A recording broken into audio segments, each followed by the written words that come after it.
Hi YouTube, it's Fly Fishing Piper, and I want to make a kind of a short video today on a couple of things that I really enjoy, whiskey and pipes. So I was out, actually three things, whiskey, pipes, and archery. I went to the club that I belong to today. It's early March, and the weather here in Massachusetts is a little warm for the time of the year.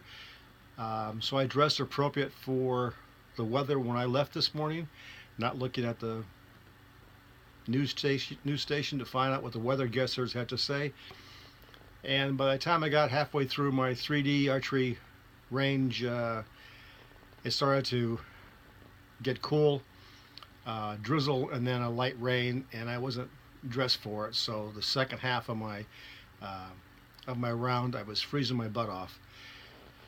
And got in the car, lit up my 7L. I love this pipe.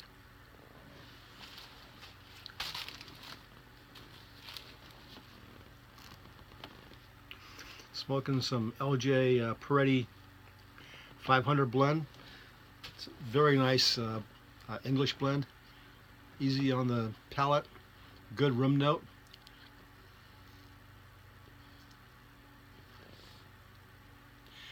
And when I got home, I had a difficult decision to make. My wife had made a pot of coffee. So I could either have a nice hot cup of coffee and go up to my loft and hang out for a little bit, or I could get a glass and pour myself a nice glass of Jameson.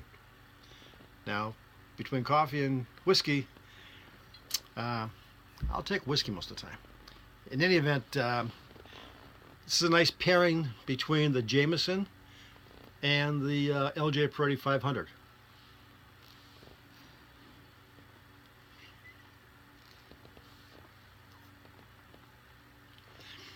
Now the 500 isn't a tobacco that when you smoke it, you have that aftertaste in your mouth for the next 5 days. This is a very nice smoking tobacco, nice taste to it, but it's not grossly overpowering, and it matches up real well with Jameson. Jameson has a it's interesting. I can pick up the smells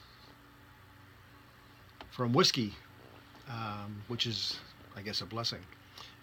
Jameson is known for, and I can pick up floral scents and some sense of honey. And when you look at that color, isn't that great?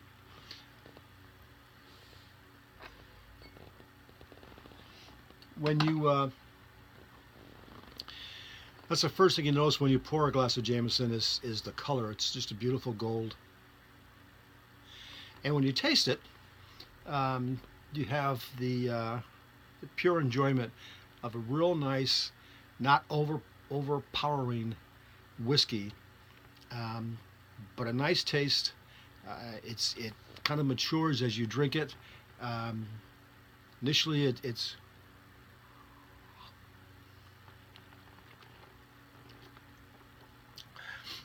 Initially, when you roll it around in your mouth, kind of swish it around, it kind of lightens up your taste buds,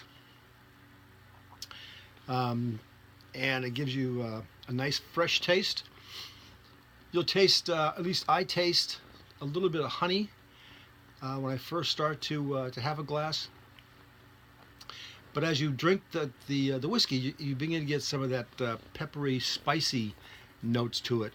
Not strong at all, but you begin to get that kind of spicy taste that comes out, which makes it really delightful.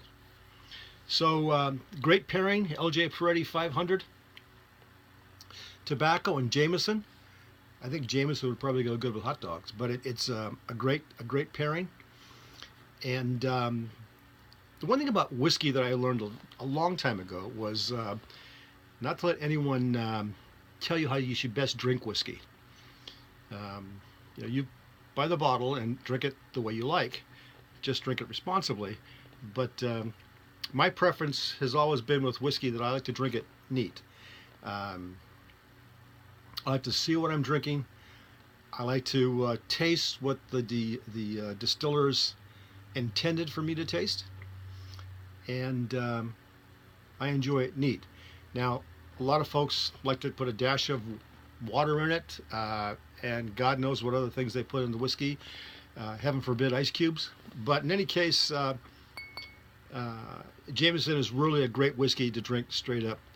There's a line that I'm reminded of in the old John Wayne movie, The Quiet Man, where the matchmaker is sitting in the parlor of a woman, Maureen O'Hara, I think, and she's pouring him a glass of whiskey, and she asked me if he'd like some water with it. And he says, when I drink water, I drink water. And when I drink whiskey, I drink whiskey. And I think that's a great sentiment and a toast to that. So if you get a chance and you can fire up a bowl with some British blend, try some Jameson with it, neat if you like, or with some water, and see what you think. I think you'll be pleasantly surprised. So again, Jameson and LJ Peretti's 500 blend, great combination. Enjoy. Tight lines.